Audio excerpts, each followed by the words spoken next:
Здравствуйте, телезрители! С Днем Великой Победы, друзья! Этими словами 9 мая ворвались в прямой эфир Лейла и Реваль.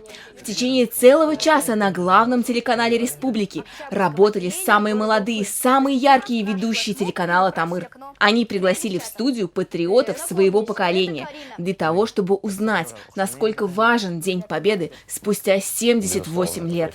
Мы не забываем о великих подвигах, которые совершили наши прабабушки и прадедушки. Помним испытания и жертвы, которые они пережили, и закончились они благодаря Великой Победе. Наши ведущие поддержали акцию «Окна Победы». Каждый гость принес с собой наклейку с символикой этого великого праздника. Ребят, я предлагаю вам пройти к нашему окну и приклеить свою наклейку, которую вы выбрали. У меня это с Днем Победы в честь преддверия праздника. Угу. У меня голубь. Аня, ты про свою расскажи. У меня голубь, потому что он символизирует мир. Над созданием такого эфира трудилась огромная команда профессионалов своего дела. Наши корреспонденты побывали на самых важных мероприятиях. Мы пригласили только самых ответственных гостей. Эфир прошел очень хорошо, я даже не волновалась. Я принесла крышку от котелка и ложку.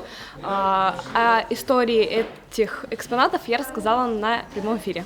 Да, серьезные ребята заслуживают уважения, как и наши корреспонденты. Например, Арина Буря выходила в режиме прямого включения в эфир главного телеканала республики.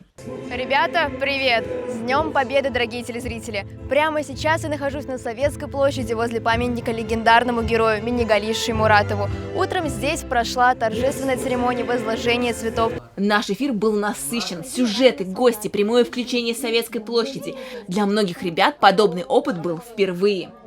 Я сегодня впервые вел такое масштабное мероприятие, и сложность была в том, наверное, то, что я сильно волновался, хотя не пытался волноваться, но я сам трясся, у меня вот прям здесь как-то странное ощущение было. Вот. Но, как вы поняли, останавливаться на достигнутом мы не собираемся. Дальше все интереснее. Татьяна Никитина, Руслан Битбаев специально для Горы новостей.